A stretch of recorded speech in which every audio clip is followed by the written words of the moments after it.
Hey, what's up, everybody? Welcome back to the Bible Quarantine. This is a daily dose of hope in the midst of a crazy time. I don't know about you, but I need to stop watching cable news. It has me freaking out.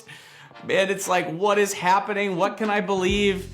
But in the midst of the chaos and in the midst of the temptation to binge watch every episode that I don't need to watch, the hope here is that we can be reminded that God is with us.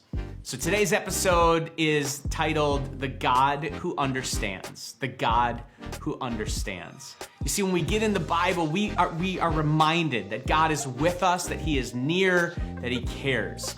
And so the challenge for you today, Bible challenge today, start reading through the Gospel of John. John has 21 chapters. You can take it a couple chapters a day or one a day. 21 chapters, 21-day challenge, get through the Gospel of John. But today, as we're thinking about the God who understands, we're gonna look at Hebrews chapter 4, verses 14 through 16. It says this, "Therefore, since we have a great high priest who has ascended into heaven, Jesus, the Son of God, let us hold firmly to the faith we profess. For we do not have a high priest who is unable to empathize with our weaknesses, but we have one who has been tempted in every way, just as we are. Yet he did not sin. Let us then approach God's throne of grace with confidence, so that we may receive mercy and find grace to help us in our time of need." Again, the God who understands. You see, Christianity, one of the amazing things about this faith, and honestly, one of the things that sets it apart from every other religion on earth, is that our God suffers. Jesus came on a mission. He laid down His life for us, and He understands. He empathizes with us. He suffered for us, and He suffers with us. Hebrews tells us that we don't have a God, we don't have a high priest who doesn't understand, but because He understands, we can come boldly. So some practical points for you as we're thinking about this, as we're trying to fix our eyes on something positive in the midst of all the negative. Number one, be reminded and encouraged that God understands what you are going through, so you can bring your need to Him. It's not like talking to somebody who is like clueless completely about what you're facing. He understands. But not only does He understand, point two, He cares.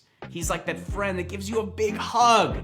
He's that friend that you want to talk to because they're such a good listener. They just get you. They love you. They care about you. It's not the friend that isn't paying attention when you're talking. They're on the phone all the time. They're texting and tweeting. You're like, hello, are you even there? No, that's not God. He understands and He cares. And number three, He saves. He saves. Not only does He understand and care, but He is our rescuer. He is our redeemer. He is Jesus. He is the author and the perfecter of our faith.